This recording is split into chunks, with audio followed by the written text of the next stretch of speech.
wali santri dan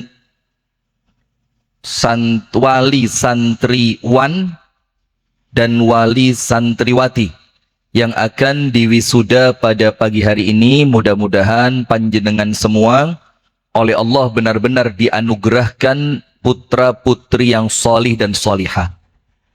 Dan kepada santriwan dan santriwati dari Pondok Pesantren Islam Al-Qudwah yang mudah-mudahan Allah berikan ilmu yang manfaat, Allah berikan keistiqomahan di dalam mengemban amanah ilmunya, dan Allah jadikan da'i mubaligh ulama yang tangguh.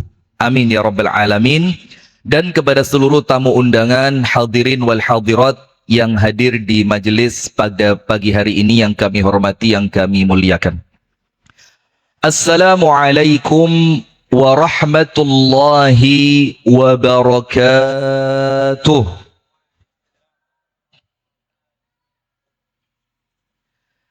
Bismillahirrahmanirrahim. Alhamdulillahi rabbil alamin. Assalatu wassalamu ala ashrafil anbiya'i wal mursalin, nabiyyina wa maulana wa sayyidina Muhammadin wa ala alihi wa sahbihi ajma'in. A'udzu billahi minasy syaithanir rajim. Ya ayyuhalladzina amanu ittaqullah. Ittaqullaha haqqa tuqatih wa la tamutunna illa wa antum muslimun. Wa qala aydan فَلْيَحْذَرِ الَّذِينَ لَوْ تَرَكُوا مِنْ خَلْفِهِمْ ذُرِّيَّةً ضِعَافًا خَافُوا عَلَيْهِمْ فَلْيَتَّقُوا اللَّهَ وَلْيَقُولُوا قَوْلًا سَدِيدًا أَمَّا بَعْدُ. اللهم إنا نسألك علما نافعا آمين ورزقا طيبا آمين وعملا متقبلا آمين يا رب العالمين أما بعد. Alhamdulillah, kita bersyukur kepada Allah atas nikmat yang Allah karuniakan. Kemudian salawat beriring salam semoga tercurahkan kepada suri tauladan kita, Nabi besar, Nabi agung, An-Nabi Muhammad sallallahu alaihi wasallam. Hadirin sekalian, yang pertama untuk santri wisudawan dan wisudawati. Dulu tahun 96 saya masuk pesantren di Malang. Sudah di zaman itu masuk pesantren tidak seperti sekarang. Sekarang masuk pesantren itu keren. Bahkan sekolah-sekolah favorit itu belum dibuka. Itu pendaftaran pesantren sudah ditutup. Sekarang begitu. Bahkan sekarang ini umumnya orang kalau nyekolahkan anaknya di pesantren mesti bayarannya murah atau mahal? Murah atau mahal? Mahal. Tapi oleh orang tua dibelain. Nah, tapi zaman tahun 96 tidak seperti sekarang. Saya punya keluarga itu ngomong ke abah saya. Karena zaman itu orang masuk pesantren kemungkinannya dua. Antum tahu kemungkinannya orang masuk pesantren di tahun-tahun itu. Nomor satu, bahlul banget. Bodoh banget. Karena yang pinter kedokteran, masuk kedokteran. Yang pinter masuk arsitektur. Yang pinter masuk di fakultas akuntansi. Itu yang pinter-pinter. Yang bodoh-bodoh yang bodoh-bodoh pesantren. Itu kemungkinan pertama. Kemungkinan kedua, nakal banget. Jadi gak bodoh banget, nakal banget. Maka zaman itu sebagian orang menganggap pesantren itu tempat bukan penitipan. Apa bu? Masya Allah, Madura luar biasa. Tempat pembuangan anak. Jadi yang orang tua di rumah nyekel sirah begini. tak kuat. Ini Masya Allah, udah tempatnya di mana? Pesantren. Nah, di zaman itulah saya oleh abah saya dimasukkan pesantren. Nah, maka ada beberapa keluarga deket yang datang. Maksudnya protes. Dibilang begini, lapo, bahasa Jawa ngerti tapi ya, walaupun Madura ya. Ayo, sebagian, tidak bisa semua. Ya sudah, kalau gitu bahasa Inggris saja. Kalau bahasa Indonesianya begini, buat apa anak dimasukkan pesantren dengan biaya yang mahal? Yang nanti kalau keluar, sarungan, nyangking, kitab, gak ngerti opo-opo, gak iso kerja. Itu omongannya zaman dulu, dan saya inget banget omongan itu. Terus keluarga ini bilang apa? Mendingan uangnya, uang pangkal, uang seragam, uang SPP, uang untuk nanti sangu di pondok, itu belikan toko di pasar, ajarono belanja, ajari jual beli, tokonya jalan, nikahkan, selesai. Subhanallah, ini Bang Jamal tahu insya Allah ya. Zaman itu, ini nginepnya di rumah nenek saya dulu. Sudah di zaman itu. Nah, tapi subhanallah, karena orang tua sudah, niatannya itu sudah kuat, wes apapun yang dikatakan orang, tetap mondok. Tetap mondok. Tapi maaf, saya tidak termasuk yang bodoh banget. Berarti kemungkinannya yang kedua. Karena nggak termasuk bodoh banget, berarti apa? Yo bangetnya ndak, yo rodok nakal gitu. Nah, sudah alhamdulillah, akhirnya setelah saya masuk ke pesantren, dimasukkan pula beberapa teman-teman dalam tanda kutip ya, karena ini live, ini tidak berani macam-macam saya. Yang sejenis dengan saya ini, dimasukkan anak 6. Jadi sama saya 7 di pesantren. Sing turunannya Arab itu maksudnya. Nah, itu dengan saya jadi 7. Subhanallah, yang 6 keluar semua. Ada yang belum naik kelas 2 sudah keluar. Ada yang naik kelas 2 dikeluarkan. Ada yang kemudian, pokok sing 6 tadi, 6 keluar semua. Dan semua cara mereka untuk keluar pondok, saya pakai. Supaya saya sama umi saya dikeluarkan juga. Ternyata umi saya lebih kuat. Ada satu. Dikeluarkan sama orang tuanya karena berantem. Gelut. Bahasa Maduranya apa? Atokar. Atokar. Sudah, besok umiknya datang dipindah. Waduh, pondok ini tidak baik. Masa santri kok berantem? Besok lusanya saya tiru. Saya cari musuh, saya pukuli dia. Besok lusanya umi saya datang dipanggil di pesantren. Karena anaknya berantem. Umi saya bilang apa? Wah, mantep. Saiki anaknya mama sudah pemberani. Masya Allah, gagal satu. Nomor 2, ada yang sama umiknya dipulangkan gara-gara lemarinya dicongkel, barangnya dicuri temen. Di Al-Qudwah tidak ada ya? Tidak ada kan? Jangan sampai bilang ada live ini. Ini pendaftaran tahun depan santri anjlok ini. Sudah dicongkel lemarinya, barangnya diambil. Telepon ke umiknya. Sangune hilang, jajane hilang, dicolong koncoku. Besok mamanya datang. Dipindah. Besok lusanya saya tiru. Saya jebol sendiri lemari saya. Barangnya saya bongkar, tapi ketahuan ustadz saya sekarang ternyata dulu fitnah tok ini. Sudah barangnya saya bongkar, saya bilang ke ustadznya lemari saya dicuri orang. Barang-barangnya dihancurin. Besoknya mama saya datang bawa lemari baru. Masya Allah, walhasil semua cara gagal. Nah, tapi subhanallah, sampai detik ini, ada satu doa yang saya pakai di setiap pengajian mengawalinya itu. Allahumma inni as'aluka ilman nafi'an, wa rizqan tayyiba, wa amalan mutaqabbalan. Karena biasanya orang tua masukkan anaknya ke pesantren, itu yang dipikir apa? Engkau lek gede kerja opo. Bisa apa anak masuk pesantren itu? Di sawah ndak ngerti, disuruh buka toko barangnya habis uang ndak ngumpul. Wes macam-macam ndak ngerti-ngerti ini mau cok kitab tok. Kalamuna lafdun mufidun kastaqim. Wes seterusnya mek kitab-kitab tok. Nah, tapi ternyata Allah punya cara lain. Maka ada satu doa yang tidak pernah ditinggal oleh Nabi Muhammad selepas sholat subuh. Doanya yang tadi. Nah, maka untuk santriwan-santriwati tidak usah khawatir. Lihat cara Allah memberi rezeki. cara Allah Ta'ala memberi rezeki, itu ternyata ada 3 urutan yang tidak bisa dibolak-balik. Nomor 1, Allah itu ketika akan memberikan rezeki, tentunya yang halal, thayyib, berkah. Maka tidak mungkin rezeki itu datang kecuali lewat ilmu. Maka Allah mengajarkan kepada kita melalui Nabi Muhammad yang diminta pertama kali, Allahumma inni as'aluka ilman nafi'an.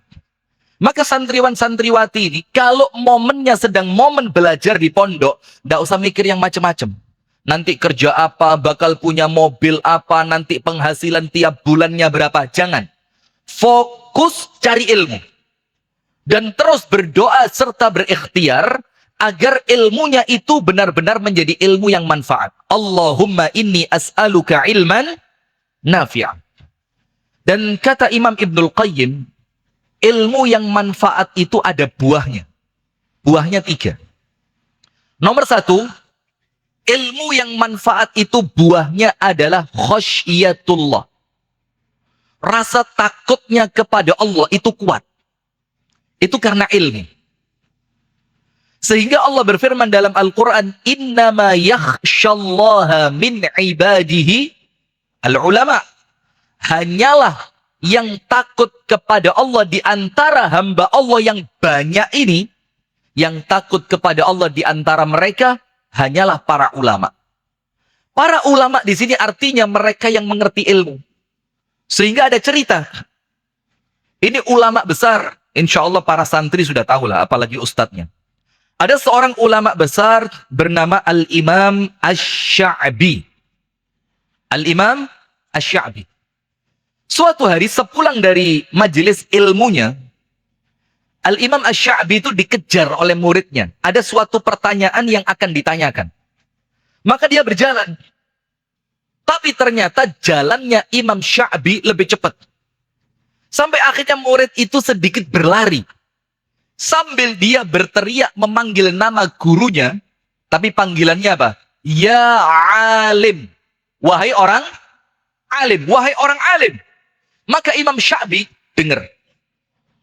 Tapi sedikit pun tidak menoleh ke arah suara. Lihat ini. Orang kita beda. Nanti saya cerita ini. Sudah? Sampai akhirnya murid itu lari. Dipeganglah badan Al-Imam Asy-Sya'bi. Lalu murid itu bilang, ya alim. Wahai orang alim. Maka Imam Sya'bi menoleh ke arah muridnya tadi. Terus bilang apa? Taqsuduni bil alimi ana. Apakah yang kamu maksud dengan panggilanmu wahai orang alim? Yang kamu maksud saya? Maka muridnya bilang apa? Waman siwaka. Terus selain kamu siapa? Tidak ada. Kamu yang saya panggil alim. Maka Imam Sya'bi seketika itu mukanya memerah. Dan dia bilang apa? Lastu bi'alimin. Bukan saya orang alim itu. Terus Imam Sya'bi bilang apa? Innamal alimu may yakhshallah wa in qalla ilmuhu. Tapi orang alim itu adalah orang yang pantas dipanggil alim, ulama, guru, ustadz, kiai, lora, atau apapun. Siapa dia? Man yakhshallah. Orang yang betul-betul takut kepada Allah walaupun ilmunya cuma sedikit. Nah, sehingga ketika ilmu itu tidak membuahkan rasa takut kepada Allah, dia bukan ilmu. Maka suatu hari Imam Ahmad bin Hanbal, itu di majelisnya penuh muridnya. Datang seorang laki-laki tua, masuk ke masjidnya Imam Ahmad bin Hanbal. Rahimahullah. Laki-laki tua yang datang itu, tidak ada perawakan orang yang berilmu. Pakaiannya tidak mencerminkan pakaiannya ulama.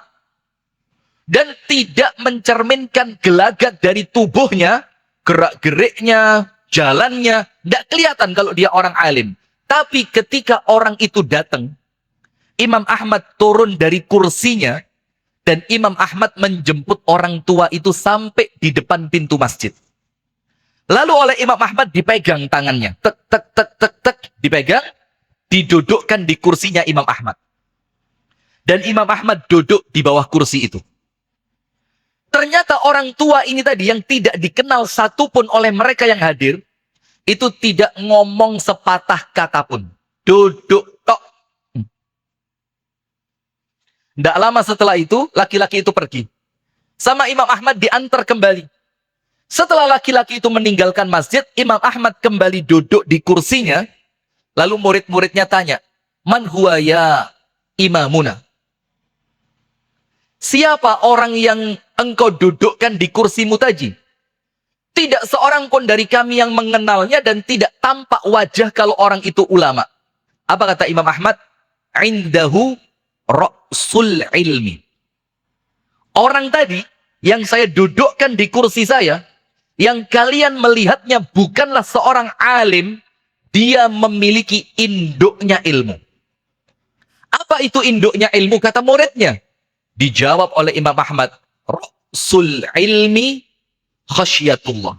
Induknya ilmu adalah rasa takut kepada Allah Subhanahu wa ta'ala. Nah, itu kata Imam Ibnul Qayyim, buahnya ilmu manfaat yang pertama, rasa takut kepada Allah. Dan yang kedua, perhatikan sekarang lagi rame ini. Ilmu itu kata Imam Ibnul Qayyim, samaratuhu, buahnya adalah al-amal. Amal. Sampai sekarang banyak orang salah faham. Dikira dia buahnya ilmu itu mendebat orang lain. Ada orang posting apa didebat.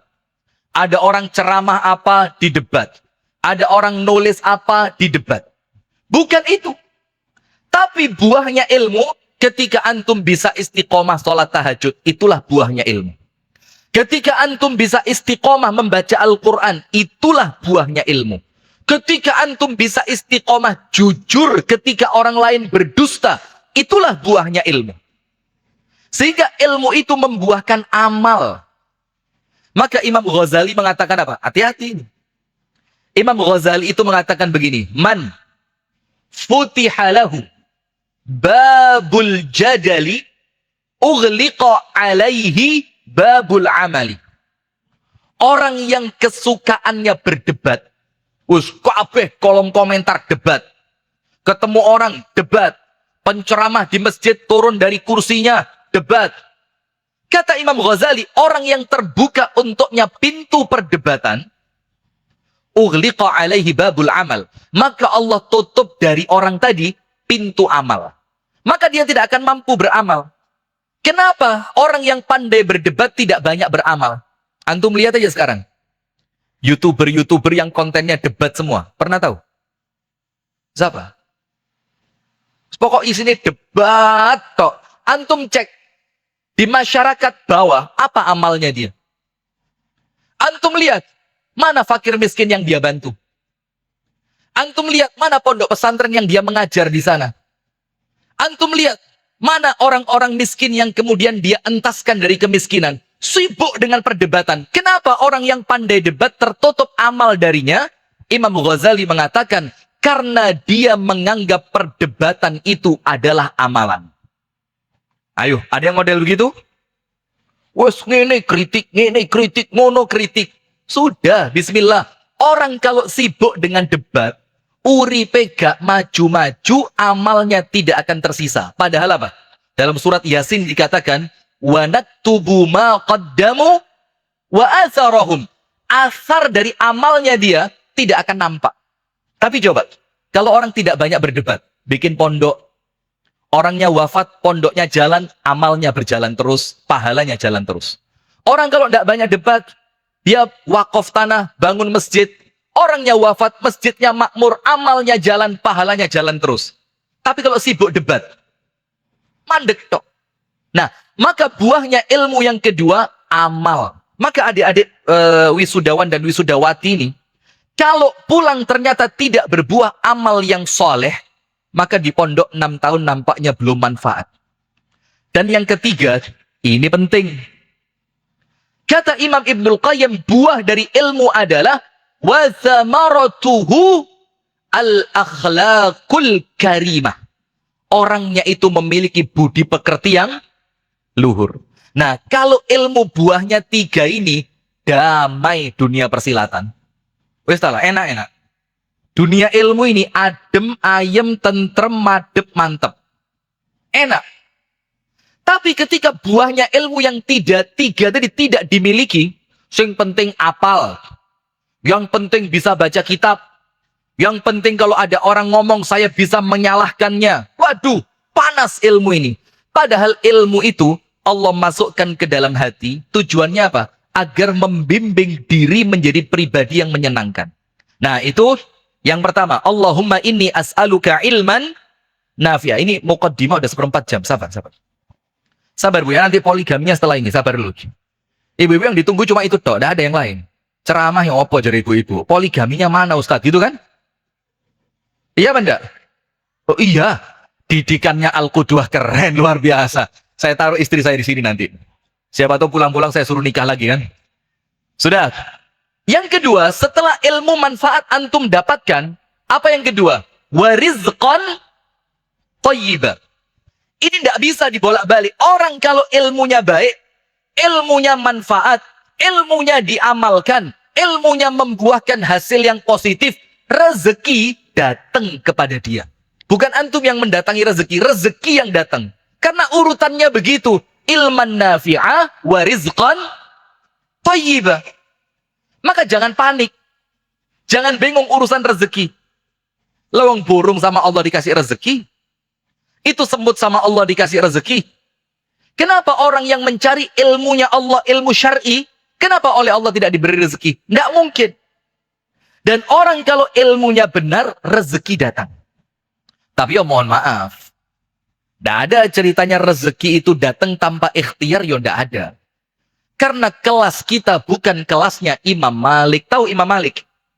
Gurunya Imam Syafi'i. Jadi pernah dua orang ini berdiskusi tentang konsep datangnya rezeki. Jadi antara Imam Malik dan Imam Syafi'i. Berdiskusi tentang konsep datangnya rezeki. Imam Syafi'i keras. Rezeki tidak akan datang kecuali diikhtiarkan. Apa dalilnya Imam Syafi'i? Rasulullah mengatakan, burung itu pergi di waktu pagi, dapat makan, pulang di waktu sore, temboloknya penuh. Pergi dulu. Jadi kata Imam Syafi'i, diikhtiarkan. Dalil yang lain apa? Inna sama la tumtiru dhahab wala fiddah. Langit ini tidak mungkin menghujani kita dengan emas dan perak. Maka tidak akan datang kalau tidak diikhtiarkan. Imam Malik bilang apa? Tidak. Tidak perlu. Modal, yakin. Ini makomnya Imam Malik. Apa dalilnya Imam Malik? Ada satu riwayat Asy'ariyun dari negeri Yaman. Datang ke Madinah, belum dapat kerja, uangnya habis, makanan habis. Kelaparan. Salah satunya siapa? Abu Musa al-Asy'ari. Ketika mereka sampai di Madinah, setelah beberapa waktu kelaparan mereka. Belum dapat kerja, makanan habis, belum banyak kenal orang. Maka Abu Musa dikirim oleh teman-temannya untuk lapor sama Nabi Muhammad. Abu Musa, kamu kan pinter ngomong. Lapor sama Nabi Muhammad, kita ini Asy'ariyun dari Yaman, itu datang hijrah mendekat kepada Nabi, kok nasib kita sekarang kelaparan. Minta sama Nabi makanan. Berangkat Abu Musa, tek. Belum sempat ngomong kepada Nabi Muhammad, pas Nabi Muhammad membaca satu ayat Al-Quran. Apa ayatnya? وَمَا مِنْ دَابَّةٍ فِي الْأَرْضِ إِلَّا عَلَى اللَّهِ رِزْقُهَا. Tidaklah ada satu melata pun di muka bumi, kecuali Allah yang menjamin rezekinya. Antum cek di dalam tafsir, rezeki jaminan dalam ayat Al-Quran tadi, itu makan dan minum. Sudah, maka Abu Musa ketika mau ngomong, malu. Waduh, ini mau curhat makanan habis, mau curhat kelaparan, Nabi Muhammad baca ayat jaminan rezeki dari Allah. Tidak jadi ngomong. Balik pulang Abu Musa. Ketika Abu Musa balik pulang ke tempatnya orang-orang Asy'ariyun dari negeri Yaman, ternyata di tempat itu sudah ada beberapa rantang susu. Abu Musa tanya, Min aina wajadtumul laban? Dari mana kalian dapat susu ini? Teman-temannya bilang apa? Alastum ji'tum min indi Rasulillah. Loh, kan barusan kamu yang datang sama Rasulullah minta makan. Lah ini dikirim. Apa kata Abu Musa? Faya subhanallah, ma qultu amamahu walau kalimah. Saya tidak ngomong satu kalimat pun di hadapan Nabi. Terus mereka tanya, "Loh, susu dari mana?" Kata Abu Musa, "Yo saya juga tanya, ini susu dari mana?" Apa kata teman-temannya? Datang seorang laki-laki dengan untanya, diperas untanya di depan kami dan diberikan susunya untuk kami tanpa kami meminta kepadanya. Itu kata Imam Malik. Apa kata Imam Malik? Tidak perlu diikhtiarkan, datang sendiri. Nah, saya mau tanya, Bu, suaminya ibu-ibu yang Imam Syafi'i atau Imam Malik? Hah? Ya lek males, Malik. Lek sregep, kelihatannya males apa sregep ini? Tapi kalau Pak Rifki kelihatan sregep banget ini, Masya Allah. Nah, sudah. Maka subhanallah, tidak selesai diskusi itu. Apa yang terjadi? Pulang Imam Syafi'i. Di jalan pulang, ada seorang ibu-ibu tua mengangkat kayu bakar di pundaknya. Iya, panas ya, antum geser sebelah sana. Ada ibu-ibu tua, sudah bongkok, ngangkat kayu bakar. Maka oleh Imam Syafi'i tidak tega. Dibantuin ibu tadi, ditanya sama Imam Syafi'i, "Bu, rumahmu di mana?" "Di sebelah sana." "Oh, ayo searah dengan rumah saya. Biar kayu bakarnya saya yang membawakan." Setelah sampai di rumahnya ibu-ibu tua tadi, kayu bakar oleh Imam Syafi'i diletakkan, maka ibu-ibu itu terima kasih kepada Imam Syafi'i. Apa bentuk terima kasihnya? Imam Syafi'i diberi satu rantang berisi kurma.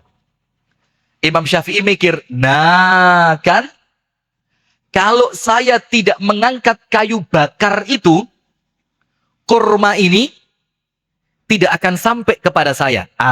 Aku mau balik ke tempatnya Imam Malik. Dia pasti kalah dengan saya. Coba lihat. Ini kurma, hasil saya mengangkat kayu. Maka rezeki itu diikhtiarkan. Datang Imam Syafi'i dengan senang, dia pede, bangga. Kurmanya dikasihkan Imam Malik. "Malik, kurma, hadiah buat kamu." Kata Imam Syafi'i. Terus Imam Syafi'i tanya, "Kamu tidak pengen tahu dari mana saya dapat kurma ini?" Apa kata Imam Malik? "Dari mana kamu dapat?" Begini. Rezeki itu harus diikhtiarkan. Tadi saya pulang ketemu ibu-ibu tua ngangkat kayu bakar. Saya bantu kayunya, saya angkatkan. Setelah pulang, saya dikasih hadiah kurma. Maka kalau saya tidak ngangkat kayu, kurma nggak datang kepada saya. Apa kata Imam Syafi'i? Rezeki diikhtiarkan. Imam Malik senyum-senyum. Kurmanya sama Imam Malik dimakan. Setelah kurma itu dimakan, Imam Malik bilang apa? "Saya tidak ngangkat kayu, kurma datang sendiri." Coba. Imam Syafi'i bilang, "Loh ya juga ya." Nah, maka dari sini tergantung levelnya masing-masing. Tapi intinya, antara Imam Syafi'i atau Imam Malik, rezeki itu datang kepadanya dengan ilmu.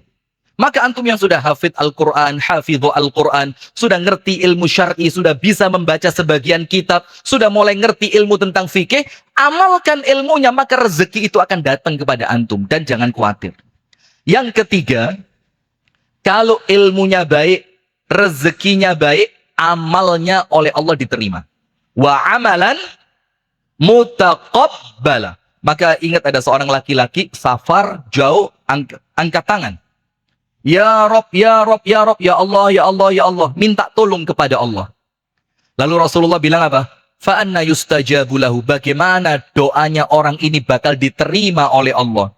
Makanannya haram, minumannya haram, pakaiannya haram, dan dia telah puas dengan perkara-perkara yang haram. Nah, maka untuk ini mukadimah wisudawan wisudawati. Jadi selama antum yakin ilmu antum bermanfaat, buahnya 3. Amal, rasa takut kepada Allah, amal, akhlakul karimah.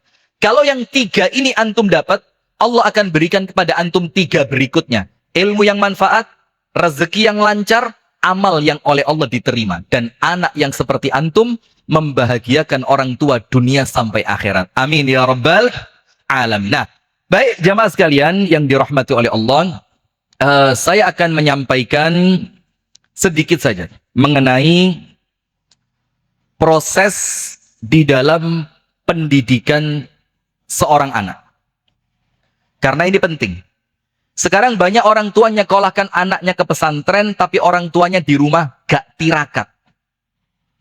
Orang tuanya tidak pernah puasa, tidak pernah tahajud, tidak pernah baca Quran. Maka tentu tidak akan muncul koneksi yang baik. Nah, maka dalam Islam ada 4 tahapannya dalam pendidikan anak. Dan mudah-mudahan ini bisa diadopsi untuk pesantren Islam Al-Qudwah. Dan mudah-mudahan menjadi sesuatu yang bermanfaat. Nomor 1, kita bilang pra-pendidikan. Pra itu berarti apa? Sebelum. Nomor 2, ketika. Pas di saat prosesi pendidikan berlangsung. Yang ketiga, pasca. Setelah pendidikan selesai. Dan yang keempat, sikap. Kenapa pakai yang keempat? Supaya kalau yang diikhtiarkan tidak sesuai harapan, antum tidak kecewa. Nah sekarang tanpa membuang waktu kita mulai yang pertama. Kita masuk pada pra pendidikan. Di dalam pra pendidikan anak ini, semuanya tugasnya orang tua. Semuanya. Karena apa? Anak bahkan belum lahir, belum ngerti apa-apa. Maka pra pendidikan, sebelum pendidikan dimulai, ada 4 hal yang wajib dimiliki orang tua. Nah, kalau yang 4 ini belum punya, kalau ternyata anaknya kok nakal, jangan langsung marah. Tapi apa? Muhasabah. Maka lihat, kalau ada anak di Pakong ini, nakal pol. Terus ditanya, anaknya siapa kamu? Disebut nama satu orang, siapa? Rifki. Jangan. Sebut nama satu orang, misalkan Pak Mulyono. Kamu anaknya siapa? Kok nakal sekali? Anaknya Pak Mulyono. Terus orang yang diajak ngomong apa? Oh, pantes bapakmu lebih nakal dibanding kamu. Banyak enggak ada ucapan-ucapan seperti itu? Banyak. Ketika ngelihat seorang anak, Masya Allah, rajin ke masjid, istiqomah, baca Al-Quran, ditanya, anaknya siapa? Dibilang, anaknya Pak Rifki Syamlan. Masya Allah, pantes bapakmu ahli puasa, ahli tahajud. Iya apa enggak? Kalau dalam bahasa Indonesia dibilang, buah jatuh tidak jauh dari timbangan. Sekarang susah, pohon susah, timbangan. Nah, sekarang begini. Ada 4 pra pendidikan. Nomor 1, ikhtiar az-zawj waz-zawjah. Harus pilih-pilih pasangan. Tidak ada nikah asal pilih, itu tidak ada. Ketemu di Car Free Day. Pakong ada Car Free Day. Masya Allah. Gedung bioskop ada? Tidak ada. Mall. Masya Allah. Baldatun thayyibatun wa rabbun ghafur. Ya ini. Sudah? Maka kalau mau pilih istri, mau pilih suami, ibu-ibu nggih, angkat tangan nggih, jujur. Yang dulu ketika mau menikah, mikir, kalau saya nikah sama orang ini, anak saya bakal seperti apa? Atau cara yang lain, ibu-ibu itu mikir, aku kepingin punya anak seperti ini, maka aku harus pilih suami yang model begini. Siapa yang sebelum nikah punya pikiran itu? Angkat tangan. Ada satu di belakang, situ, tok. Masya Allah. Sesuai harapan Ustazah? Sesuai. Suaminya datang. Saya mau ngecek ya, temenanan apa orang.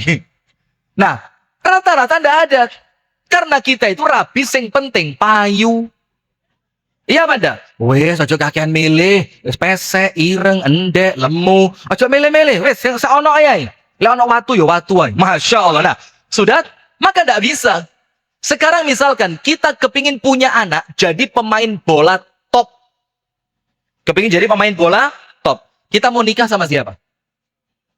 Messi, orang gelem be Anda. Masya Allah, ya sudah.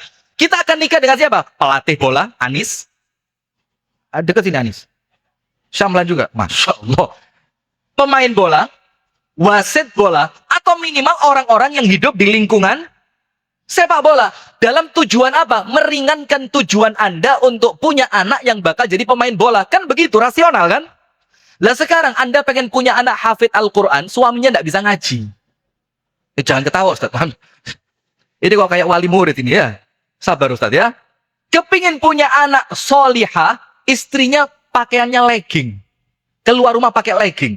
Yang warnanya hitam ngecap putih. Ada yang begitu di Pakong ini. Tidak ada yang jualan di sini ya. Nah sudah. Maka tidak mungkin. Maka poin pertama sebelum pendidikan dimulai, Anda cek Anda siapa, pasangan Anda siapa. Maka ada cerita yang masyhur kan. Cerita ini kalau dicari di kitab-kitab hadis tidak ketemu. Bahkan bukan kutubus sittah Ustaz. Kutubut tis'ah. Tidak ketemu. Tapi cerita ini mutadawil bainal umam. Ini diceritakan dari satu orang ke orang lain, ke orang lain, ke orang lain. Sampai cerita itu nampaknya tidak mungkin kalau bohong. Dan cerita ini dinisbatkan kepada Amirul Mukminin Umar Ibnul Khattab. Ada seorang bapak lapor ke Umar, anakku nakal. Anakku durhaka, tolong anakku dihukum. Apa katanya Umar? Apa yang menjadikan anakmu patut dihukum? Kalau dipanggil, tidak pernah mau datang. Bagus. Yang kedua apa? Kalau diperintah, tidak mau taat. Oke. Yang ketiga, ketika diajak berbicara, dia itu senantiasa mengangkat suara. Nyentak-nyentak.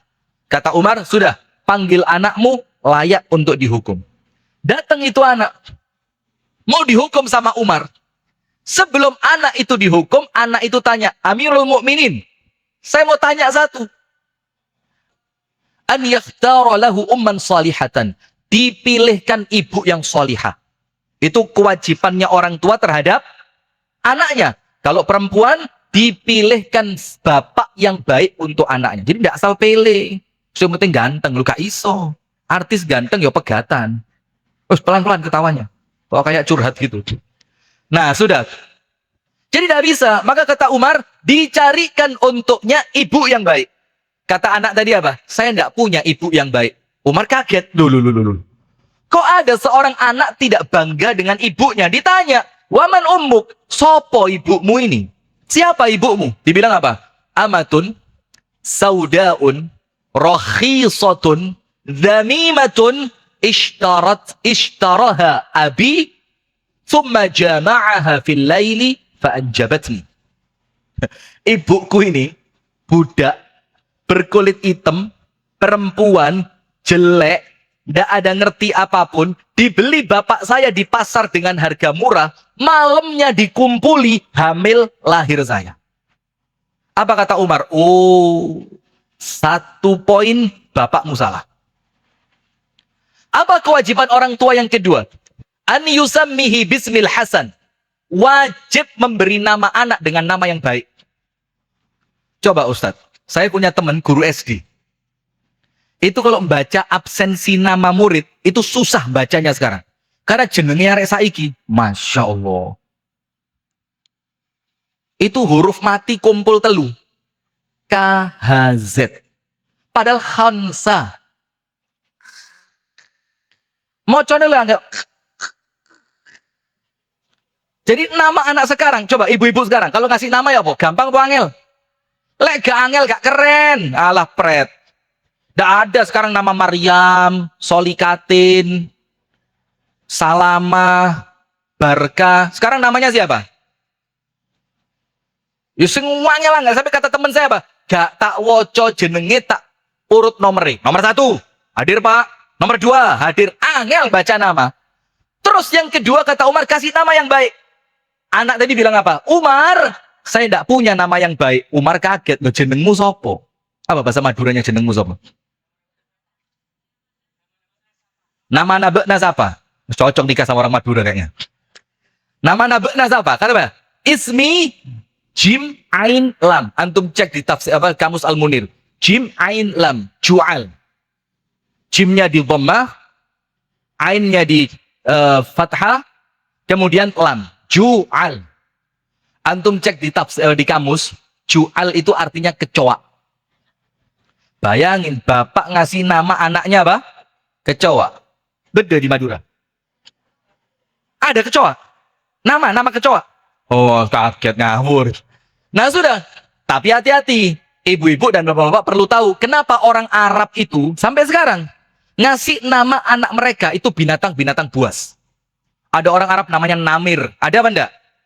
Haidar, Zufar. Itu nama-nama binatang buas. Zufar itu burung gagak yang kukunya itu bisa mencengkeram dan menembus kulitnya badak. Kenapa orang Arab kok seneng ngasih nama anak-anaknya itu? Nama binatang-binatang yang mengerikan. Disebutkan dalam kitab sejarah milik Syekh Sofiur Rahman Al-Mubarakfuri, judul kitabnya Ar-Rahiqul Maktum. Pernah baca ya, Ar-Rahiqul Maktum. Di Muqaddimah itu dijelaskan keadaan bangsa Arab sebelum Islam. Orang Arab itu memberi nama untuk anaknya itu untuk menakut-nakuti musuhnya. Maka nama anak-anak mereka itu namanya mengerikan semua. Macan, singa, kudanil. Tidak ada kudanil ya. Pokok mengerikan. Nah, bapak ini tadi mungkin musuhnya dia takut kecoa. Jadi anaknya dia jadi korban dikasih nama kecoa. Apa kata Umar? Ya khair, sudah. Kedua, bapakmu salah nomor 2. Sip. 1, ibumu tidak baik. 2, namamu juga jelek. Yang ketiga, apa Umar? Kewajiban orang tua yang ketiga, an yu'allimahul kitaba was sunnah. Mengajarkan kepada anaknya ilmu agama. Hati-hati, anak ini amanah. Apa kata anak tadi? La ya Umar, ma'allamani walau harfa. Bapakku tidak pernah mendidik saya, walaupun cuma 1 huruf, tidak pernah. Umar tanya, walima, kenapa? Abi masyghulun bittijarah. Bapak saya sibuk bisnis. Nah, mana bisnismen? Sampai anaknya tidak pernah diajarin. Apa kata Umar? Wes, sudah. Irji' anta wad'u abaka. Kamu pulang, panggil bapakmu ke sini. Akhirnya ketika bapaknya datang, apa kata Umar? Anta sababu auquqi walidika. Apa? Waladika. Kamu yang menyebabkan anakmu durhaka. Akhirnya bapak tadi sama Umar dicambuk 8 kali cambukan. Kenapa? Karena sebelum mendidik anak, harus tahu kita siapa, pasangan kita siapa. Maka jangan zalim kepada anak dengan memilih pasangan sakarepe dewi. Maka sekarang yang paling ngetren ya Ustadz ya. Ustadz itu sekarang Masya Allah jadi inceran. Kok sayang saya sudah nikah. Anda sudah nikah Ustadz? Belum? Ustadz sudah nikah? Berapa? 1. Jomblo 3/4. Dari 4 kuota yang Allah kasih baru terisi 1. Lengkap ya Ustadz, bismillah. Istri tidak ada kan? Oh di luar sana, alhamdulillah. Selamat antum Ustadz. Sudah. Nah maka itu yang pertama, pra pernikahan. Memilih orang tua yang terbaik. Yang kedua, bukan pra pernikahan, pra pendidikan. Yang kedua, perhatikan. Ini penting. Tapi sayangnya banyak diremehkan. Doa hubungan suami istri. Ini nanti Pak Camat kasih peraturan di Kecamatan Pakong. Di Kota Batu sudah berjalan. Ketika ada orang datang ke kantor KUA untuk izin menikah, dapat izin dan tanggal menikah. Itu di KUA Kota Batu, itu dikasih apa? Dikasih 1 persyaratan utama. Apa syaratnya? Hafal doa hubungan suami istri. Jadi misalkan datang Ustadz Sabar, datang ke KUA. Ya. Tapi kalau Ustadz sudah hafal ya. Sudah sering dipakai. Sudah datang KUA yang mau menikah ini. Tanya. Pak, mau izin nikah? Oke, calonnya ada? Ada. Restu orang tua ada? Ada. Sip. Ditanya dulu sebelum nanti KUA ACC. Hafal doa hubungan suami istri? Kalau hafal, dicek, dites. Sukses, ACC. Kalau belum hafal, dikasih kertas fotokopian. Dikasihkan doa hubungan suami istri, suruh apalan dulu. Disuruh keluar. Keluar dulu apalan. Kalau hafal, balik sini. Kalau hari itu tidak hafal, disuruh pulang. Balik di lain hari. Sampai hafal. Karena ini penting. Nah, maka bapak-bapak yang belum hafal, tempel di tembok kamar. Tempel di mana? Tembok kamar. Atau tempel di dahinya istri. Di mana yang lebih bagus? Dahi. Masya Allah. Pengalaman kayaknya. Nah, sudah. Karena apa? Rasulullah bersabda, barang siapa yang membaca doa hubungan suami istri, Allahumma barik lana fima razaqtana. Bukan yang itu ya? Oh, bukan yang itu. Apa doanya? Bismillah, Allahumma jannibna syaitan wa jannibi syaitana ma razaqtana. Apa kata Nabi Muhammad? Di tempat itu ketika dia berdoa dengan doa itu, apabila Allah takdirkan punya anak, dijamin oleh Nabi Muhammad anaknya akan selamat dari gangguan setan sampai wafat. Penting apa enggak? Ya apa dulu doa apa terlanjur? Roto-roto orang sekarang apa? Waduh Ustaz, wis kadung. Nikah juga gitu. Waduh Ustaz, baru ngerti ilmunya sekarang. Enggak apa-apa, tuker tambah.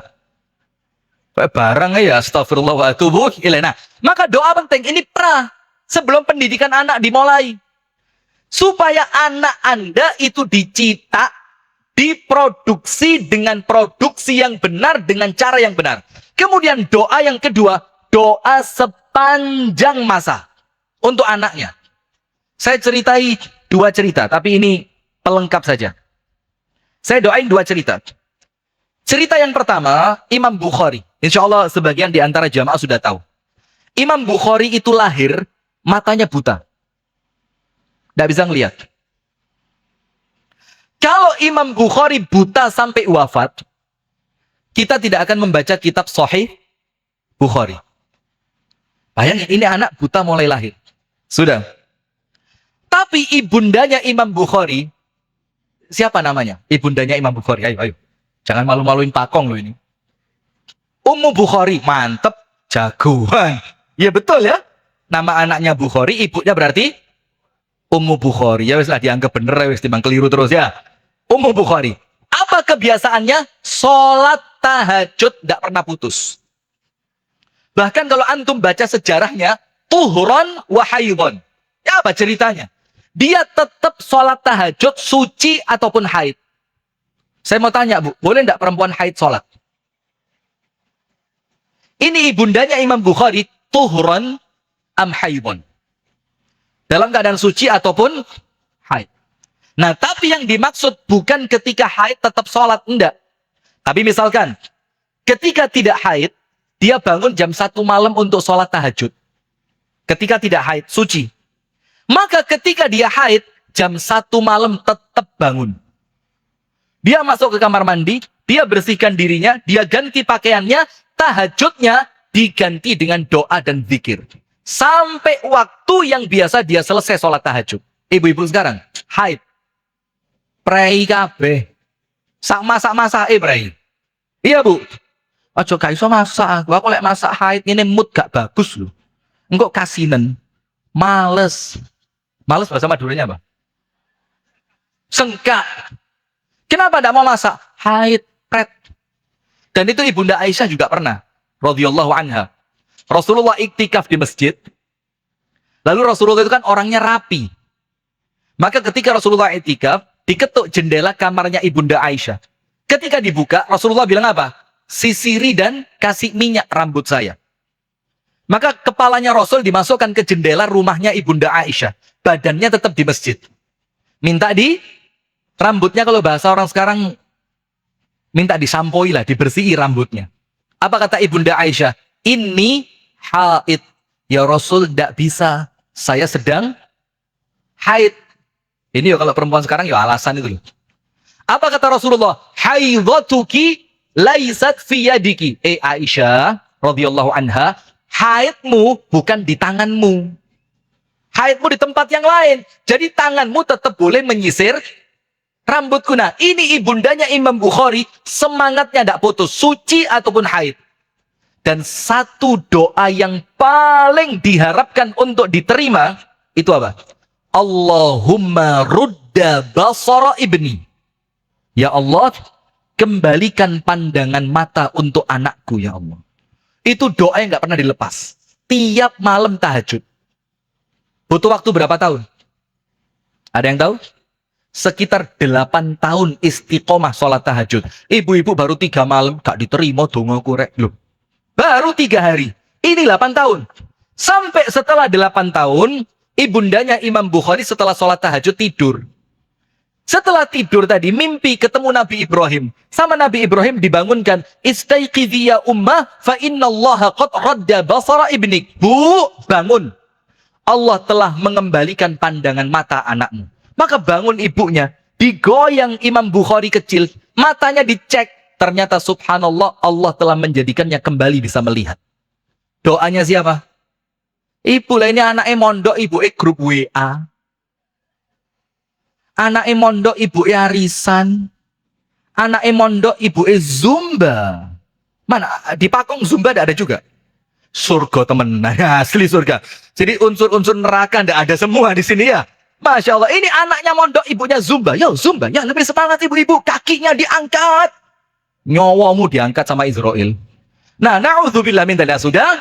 Maka itu cerita doa yang pertama. Doa hubungan suami istri penting. Doa untuk selamanya bagi anak juga penting. Cerita kedua, mungkin sebagian dengar. Cerita ini bisa antum buka di YouTube. Dan tertulis juga ada. Ini khutbahnya Syekh Abdurrahman Sudes. Judulnya apa? Aqamatni hadzal mimbara da'watu ummi. Itu judulnya. Menjadikan aku berdiri di atas mimbar Jumat ini di Masjidil Haram itu karena doa ibuku. Lihat doanya orang tua ini. Nanti antum kembangkan ceritanya Juraij, ya. Antum kembangkan sendiri. Apa ceritanya begini? Imam Bukhari kecil, nuwakal. Nakal. Siapa? Saya ngomong siapa tadi? Salah dengeran tuh. Saya ngomong Sudes. Ustadz tidak boleh salah. Saya ngomong siapa tadi? Sudes. Antum salah denger, jangan nyalain orang lain. Lempar batu sembunyi tangan. Nah, sudah. Imam As-Sudes itu waktu kecil nakal banget. Nah, ini di zaman itu, Bu. Di zaman itu. Tahun tidak enak.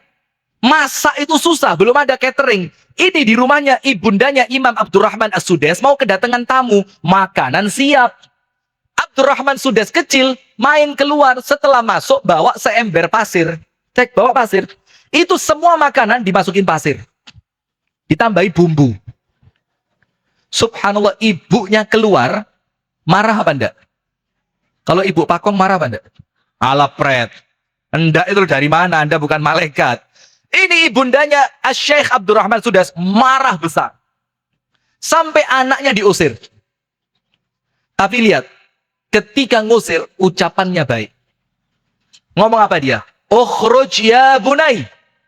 Asa an takuna imaman lil haramain. Nah, keluar dari rumah. Diusir. Mudah-mudahan suatu saat nanti kamu jadi imam 2 Masjidil Haram. Saya mau tanya, jadi apa enggak? Jadi apa enggak? Dongo, Bu, bukan WA. Statusnya mesti pamer. Rekreasi nang batu, elek masang status ping 15. Sudah, enggak usah kepo statusnya orang. Doa. Nah, sekarang poin ketiga, pra. Apa pra itu? Untuk anak kecil yang belum bisa berdoa sendiri. Ini penting. Jadi semuanya tidak ada yang tidak penting. Nomor 1, jangan lupa pilih pasangan yang tepat. Nomor 2, doa hubungan suami istri dan doa terus untuk anak. Nomor 3, untuk anak kecil yang belum bisa berdoa. Yo, kelas umur 2, 2,5, 3 sampai mungkin balita. Itu kata Rasulullah, Bang. Idza kana junhul laili aw amsaytum fakuffu sibyanakum. Di Madura ngerti bahasa surup enggak? Surup. Ketika matahari mau tenggelam, sama bahasanya surup ya. Kalau di Jawa di Malang ada bahasa sandeolo apa? Itulah pokok menjelang matahari tenggelam. Kalau ngomong jam, ya mungkin mulai jam 5 sampai menjelang adzan maghrib itu. Itu kata Nabi Muhammad apa? Anakmu yang masih kecil jangan boleh keluar. Anak kita sekarang futsal. Anak kita sekarang layangan. Anak kita sekarang mabar di pinggir jalan. Apa mabar itu? Mabuk bareng. Astagfirullah. Main bareng game. Menjelang maghrib. Kenapa ya Rasul anak kecil tidak boleh keluar di waktu tersebut? Rasulullah bilang apa? Fa inna syayatina tantashiru hina idz. Karena di jam-jam tersebut setan gentayangan. Jadi setan itu menjelang matahari tenggelam, itu pergi kemanapun dia suka. Kalau anak Anda ikut keluar, dikira setan apa? Kok mirip anak saya? Hanya ditempeli sama dia. Pulang, orang Jawa bilang sawanen. Ngerti sawanen? Tiba-tiba nangis, badannya anget, tidak bisa ini, tidak bisa itu, rewel. Kenapa? Karena memang dia dibawa keluar waktu Rasul melarang. Dan subhanallah. Dulu jidah saya, nenek saya, Kita tidak ngerti hadis ini, belum ngerti. Apa yang terjadi? Jidah saya itu, kalau sudah jam 5 sore, itu rumah kami dikunci. Ini Bang Jamal loh, dikunci. Klek. Ini cucu yang masih kecil-kecil, gak iso metu blas. Ketika kita tanya, Mi, kok ditutup? Kenapa? Katanya delok layangan, katanya naik keran, kata ini, kata itu. Gak oleh nak, gak oleh metu, kata maghrib. Cuma bahasanya orang zaman dulu apa? Gak ilok. Ngerti ya bahasa gak ilok ya? Gak ilok, gak pantas. Setelah kita besar baru ngerti, oh ternyata di jam-jam tersebut, itu anak-anak kita dimangsa oleh setan. Nah, yang terakhir, yang keempat, mengenai pra-pendidikan, jangan lupa. Komunitas. Itu penting. Ustadz, ada usulan bagus. Nanti insya Allah santri pasti setuju ini. Lebaran tidak ada liburan. Santri setuju? Santri setuju? Kenapa? Ya lo setuju. Yang masih di sini loh. Subhanallah. Ada satu pondok di Kediri. Milik Habib Mustafa Ba'bud. Masya Allah habaib, tapi Masya Allah top akhlaknya luar biasa. Sudah, Habib Mustafa Ba'bud punya pondok, putra-putri, besar pondoknya. Sudah, di pondok itu tidak ada libur lebaran. Libur lebarannya kapan? Ketika sekolah sudah masuk, minggu berikutnya baru santri boleh pulang 2 minggu. Saya tanya sama anaknya, namanya Habib Syekh. Saya tanya, Habib Syekh, kenapa kok tidak ada libur lebaran? Kok liburnya terakhir setelah semuanya masuk baru libur? Kan kepingin kumpul-kumpul keluarga, Idul Fitri, silaturahim, acara halal, bihalal. Kan kepingin. Beliau bilang apa? Eman Ustadz. Dididik 1 tahun di pondok, dirusak 2 minggu ketika kumpul keluarga yang tidak ngerti pondok. Jadi anak-anak Anda yang di pondok itu kan pakaiannya bagus, rapi, sopan, nutup aurat. Ketemu misanan, ketemu sepupu yang tidak pernah mondok, celananya lobang-lobang. Bajunya ada gambar apa yang lagi ngetren sekarang? Tengkorak. Di belakangnya tulisannya Cristiano Ronaldo. Sampai Cristiano Ronaldo kayaknya mu'alaf. Masuk masjid. Saya pernah sholat di soft kedua, soft pertama Cristiano Ronaldo. Ini siapa yang mensyahadatkan? Ismail Bu Islam. Setelah tahiyat akhir, Assalamualaikum warahmatullahi irang tiba. No, Masya Allah. Kawi. Nah, sudah. Maka komunitas itu penting. Maka lebaran, santri itu kalau mau ideal, jangan dicampur dengan orang-orang yang tidak ngerti ilmu. Nanti dia minder dengan pakaiannya. Dia minder dengan sekolahannya. Kenapa? Nanti dia akan diajari main HP. Diajari joget TikTok. Iki dek pondok cadaran metu dijak TikTok. Yang ngajak siapa? Uminya. Masya Allah, Mi. Cepat mlebu surga antum kalau begitu. Nah, maka lingkungan itu penting untuk pra-pendidikan. Nah, sekarang saya tutup. Wes, ini sudah kepanjangan. Begini jamaah sekalian, ada pra, ada ketika, ada pasca, ada hasil, sikap. Nah, sekarang ketika pendidikan, saya singkat sesingkat-singkatnya. Ketika pendidikan, 3 harus connect. Guru, murid, orang tua. Guru, murid, orang tua. Gurunya serius, muridnya serius, orang tuanya maksiat, tidak jadi. Orang tua ibadah, murid semangat, guru maksiat, tidak jadi. Atau sebaliknya, guru bagus, orang tua bagus, muridnya maksiat, tidak jadi. Antum tahu pepatahnya Imam Syafi'i kepada gurunya? Syakautu ila waqi'in su'a hifzi fa arsyadani ila tarkil ma'asi wa qala li fa innal ilma nurun wa nurullahi la yuhda lil 'asi. Imam Syafi'i ngomong kepada gurunya, apalan saya kok berat. Apa kata gurunya? Oh, ilmu itu adalah cahaya. Dan cahaya Allah tidak akan dimasukkan ke dalam hati yang penuh dengan kemaksiatan. Nah, maka 3 ini, guru, orang tua, murid, tidak boleh maksiat. Connect, ibadah, tirakat, banyak doa, senantiasa mencari rezeki yang halal. Ketika proses pendidikan 3-nya bagus semua, main. Hasilnya apa? Maaf, hasilnya cuma 1. Ganok liane. Apa hasil? Soleh. Itu tok. Maka, ketika Anda memasukkan anak ke pesantren, ojo dibingungi. Nah, engkau oleh Sampean gede lulus pesantren, ibu kepingin umroh kok, iso gak ngumrohno ibu? Ruwet. Kenapa? Karena urusan anak di pesantren, anak di sekolahan Islam, tujuan akhirnya cuma satu. Apa itu? Jadi anak soleh. Anak itu lek soge, kemudian dia soleh, aman. Miskin, tapi soleh, aman. Punya jabatan, kayak Pak Rifki. Sudah soleh, kelihatan dari wajah, soleh banget ini. Punya jabatan, soleh, amanah. Nggak punya jabatan, tapi soleh, nggak akan minta-minta. Orangnya dikenal, soleh, aman. Nggak dikenal, soleh, aman. Jadi inti semua kebaikan ada pada kesolihan. Maka semua pendidikan Islam, inti terakhirnya bagaimana anak menjadi anak yang soleh. Tak ceritani. Wes, ini terakhir penutup. Ibu-ibu pernah dengar cerita ibunya Imam Syafi'i belum? Nah, yang dibaca siapa? Nikita Mirzani. Begini. Imam Syafi'i dari Gaza, Palestina, dipindah sama ibunya ke Mekah. Sampai Mekah, tahu kerja ibunya apa? Pembantu rumah tangga orang-orang Quraisy. Supaya dapat uang. Imam Syafi'i dipindah dari satu majelis ke majelis yang lain, digendong.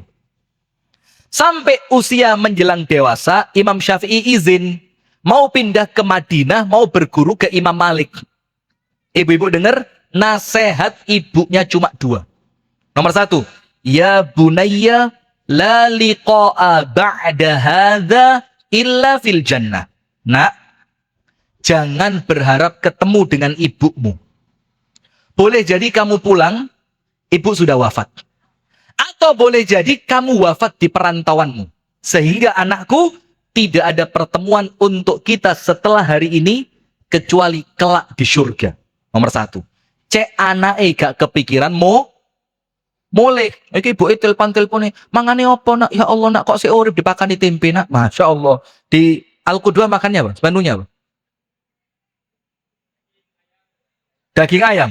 Luar biasa. Daging ayam, telur, besicor, wermes. Mas, oh MBG dapat. Dapat MBG? Belum dapat ya? Lah, kalaupun antum dapat, apa? Terima aja Ustaz. Terima aja, enggak apa-apa. Mau hilang wis kena MBG ya, astagfirullahaladzim. Sudah, kalau kena MBG rusak ceramah ini. Sampai mana tadi? Imam Syafi'i ya. Kata ibunya, tidak ada pertemuan setelah ini kecuali di surga. Oke, nomor satu. Nomor dua apa? Kata ibunya, wa in roja'ta, kalau ada kesempatan pulang, apa kata ibunya? La tarji' illa bil ilmi. Kalau kamu balik pulang dan ketemu ibumu masih hidup, jangan kembali kecuali hanya membawa ilmu. Sudah berangkat Imam Syafi'i. Sampai singkat cerita, Madinah selesai, Imam Syafi'i tinggal di Irak. Tinggal di Irak, negerinya Saddam Hussein. Setelah panjang perantauannya, puluhan tahun. Apa yang terjadi? Datang jamaah haji Irak ke Mekah. Lalu ibunya Imam Syafi'i dengar, majelisnya orang Irak, itu ketika bikin majelis, yang disebut cuma satu. Qala imamuna Muhammad ibnu Idris Asy-Syafi'i Al-Ghazi Al-Makki. Kata guru kami, Muhammad, putranya Idris Asy-Syafi'i, lahir di Gaza, tinggal di Mekah. Disebutkan omongannya. Diulang lagi. Qala imamuna. Wakhtarahu imamuna Muhammad. Disebut terus namanya. Ibunya bingung, loh kok jenenge anakku ini? Didekati rombongan Irak. Itu yang kamu sebut siapa? Diceritakan, Tajurasina, itu mahkota kami. Muallimuna, guru kami. Fakhruna, kebanggaan kami. Namanya Muhammad, putranya Idris, kakeknya bernama Syafi'i, lahirnya di Gaza, tinggalnya di Mekah, sekarang milik kami orang Irak. Kata ibunya apa? Dzaka waladi, itu anak saya. Apa kata orang Irak? Memang orang kalau sudah terkenal banyak yang ngaku. Diceritain sampai mereka yakin bahwa ini ibunya Imam Syafi'i. Terus ketika orang Irak itu selesai haji mau pulang, datang ke rumah ibunya Imam Syafi'i, bilang apa? Bu, kami mau pulang. Ada ndak pesan untuk anakmu? Apa kata ibunya? Qul lahu qad tala safar hana waqtu lirruju. Ngomong sama anak saya, safarnya sudah terlalu lama, sudah masuk waktu pulang. Oke, datanglah di Irak. Diceritain, kami ketemu ibumu, diceritakan, dikisahkan segala macam. Terus Imam Syafi'i tanya, apa pesannya?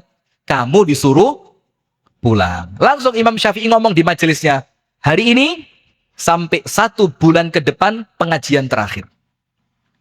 Pas bulan depan saya mau pulang. Dan boleh jadi saya tidak kembali ke Irak. Sampai akhirnya tinggalnya di mana nanti setelah itu? Mesir. Tahu kan ceritanya? Ada fatwa lama, ada fatwa baru. Sudah. Ketika dengar gurunya mau pulang, murid-muridnya di Irak, semua ngasih hadiah. Ada yang ngasih 8 ekor unta, ada yang ngasih 10 kuda, ada yang ngasih emas permata, ada yang ngasih kain, ada yang ngasih beberapa orang budak. Masya Allah, banyak. Ini kode keras loh ini. Ketika gurunya mau pulang, itu semuanya ngasih hadiah. Ngerti yo? Saya paham. Murid. Ya, sudah. Maka ketika datang waktu pulang, apa yang terjadi? Rombongannya Imam Syafi'i seperti kafilah dagang. Untanya puluhan, kudanya puluhan, ada emas, ada kain, ada permata, ada kurma, ada gandum, lengkap. Setelah sampai di Mekah, muridnya disuruh masuk ke kota Mekah duluan. Masuk ke rumah ibu saya, bilang Syafi'i izin untuk masuk ke kota Mekah. Masuk muridnya, dicari, ketemu rumahnya. Apa yang terjadi? Bu, saya muridnya anakmu. Anakmu berada di pintu gerbang kota Mekah, minta izin untuk masuk. Lihat adabnya, tidak seperti anak sekarang. Lama ndak pulang ibunya diprank-prank. Jadi tukang paket lah, jadi apa? YouTube ya. Nah, ibunya stroke jantung mati. Ngeluh sampean. Ini ndak, izin dulu, izin.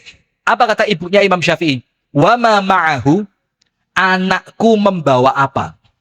Muridnya ndak ngerti. Dikira kalau Imam Syafi'i kaya, ibunya seneng. Beuh, anakmu sugih. Untanya sekian puluh. Kudanya sekian puluh, ada emas, ada perak, ada gandum, ada kain, ada kurma. Lengkap, banyak. Apa kata ibunya? Murhu bi an yarji'a ilal Irak. Ngomong sama anak saya, suruh balik ke Irak, saya tidak mau nerima dia. Wih, bingung murid ini. Wingi dikon mulai, saya dikon balik. Balik ke Imam Syafi'i. Apa kata ibu saya? Kamu disuruh balik ke Irak. Ini mesti salah ngomongin. Imam Syafi'i tahu.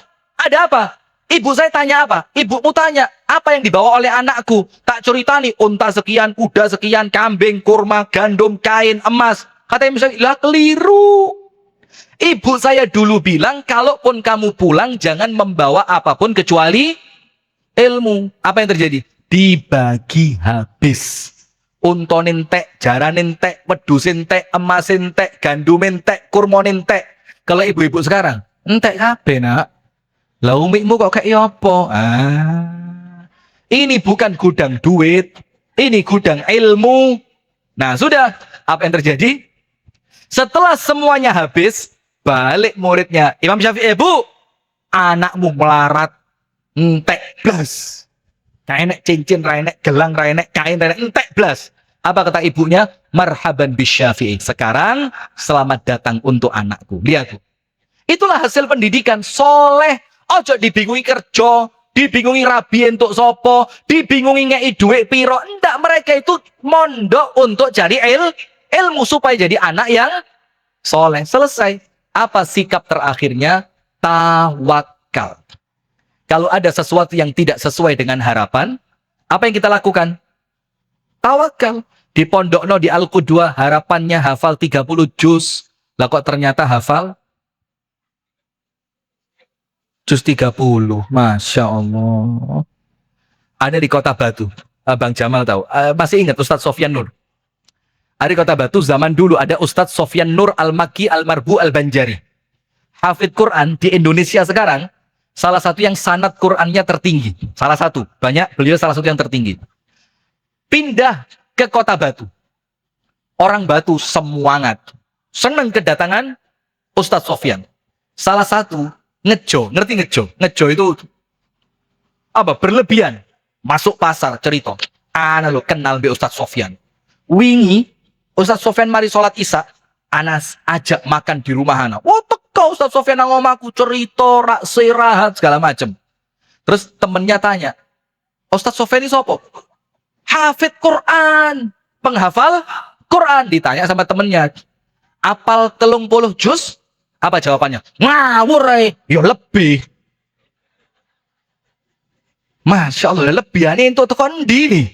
Saking semangatnya itu loh. Apa lo Ustaz Sofyan 30 juz? Ngawur ya lebih. Saking semangat tapi tidak punya ilmu. Nah, maka hasil akhirnya apa? Tawakal kepada Allah Subhanahu wa ta'ala. Wa may yatawakkal 'ala Allah fahuwa hasbuh. Barang siapa yang bertawakal kepada Allah, maka Allah Ta'ala akan memberikan kecukupan kepadanya. Baik jamaah sekalian, itu yang dapat kami sampaikan di pengajian pagi hari ini dalam acara haflah akhiris sana ad-dirasiyah dari pondok pesantren Islam Al-Qudwah, yang semoga semua murid-muridnya, santriwan santriwati oleh Allah diberikan ilmu yang manfaat. Amin ya rabbal alamin.